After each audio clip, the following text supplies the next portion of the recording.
Avoid the unhappy and unlucky. You can die from someone else's misery. Emotional states are as infectious as diseases. You may feel you are helping the drowning man, but you are only precipitating your own disaster. The unfortunate sometimes draw misfortune on themselves.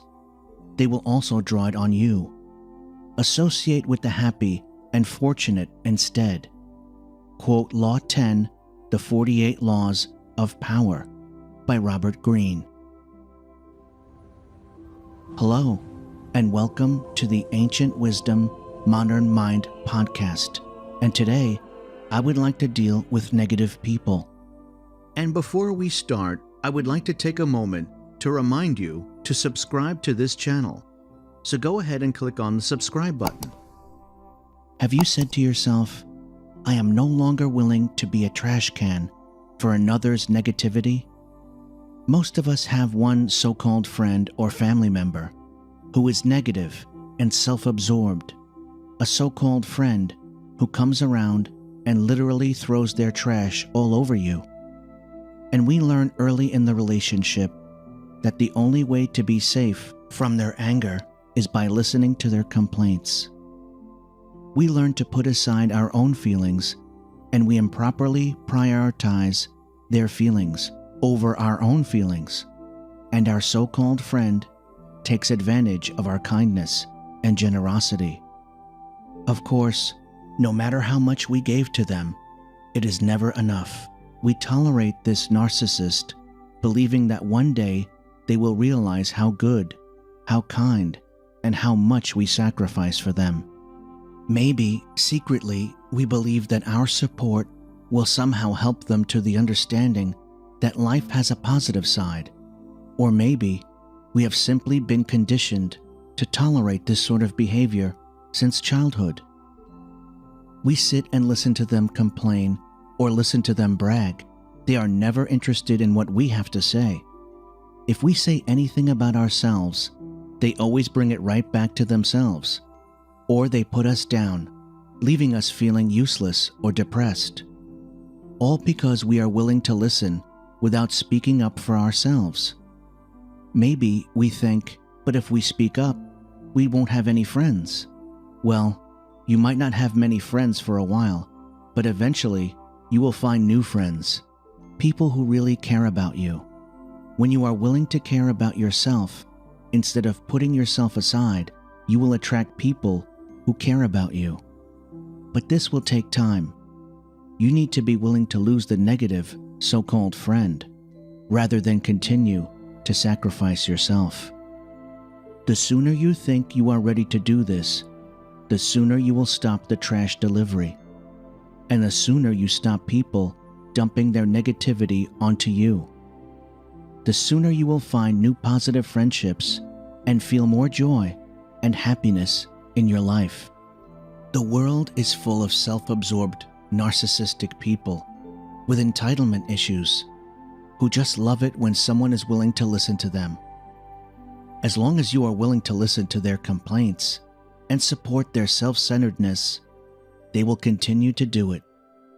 Think how you feel inside when you allow others to dump their negativity, their complaints, their anger, their self-centeredness, and sense of entitlement onto you. If you really look inside, instead of pushing your own feelings aside, you will discover that you feel really lonely when you are with these people. There is no mutual support, no sharing of love, no mutual giving and receiving. You give and they take, and you end up feeling drained and lonely.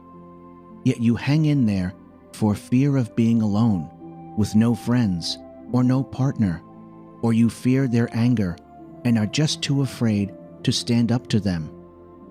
If you are really honest with yourself, you will find that it's not worth it. You deserve better than being a dumping ground for their negativity. It takes courage to speak up for yourself. It takes courage to say to your so-called friend who is dumping their negativity onto you, "This doesn't feel good. Whenever we're together, all you do is complain or talk on and on about yourself. You are never interested in me at all, and this is no longer okay with me. I no longer want to spend time with you. It's not fun for me, and I just end up feeling used and drained. When you speak up for yourself, and you free yourself from the self-absorbed friend who was just using you, draining your energy and happiness, you will discover a new energy and zest for living. The sun will shine brighter as you slowly dissolve the cloud of negativity and misery that they had covered you in. Some people may say, "I'm so grateful you told me this. I didn't realize I was doing this. I want to stop, and I would appreciate your pointing it out to me the next time I do it." But they will not change. They cannot give up their narcissistic ways. Others will go into denial and say, "That's not true. I listen to you all the time." Others will just get angry and storm off in a huff. Whichever way they react, be resolute. Cut out the darkness they bring. Cut the ties that drain you of your rightful happiness and calm. So that's my thoughts on how to deal with negative people. I've enjoyed sharing my thoughts with you, and I encourage you to explore and learn about yourself and to continue meditating. And if you have the time, then let me know in the comments about your understanding of negativity or how you have changed your life. And if you like the podcast, I would like to also take a moment to remind you to subscribe to this channel or sign up to the newsletter if you would like to be notified when I release new content.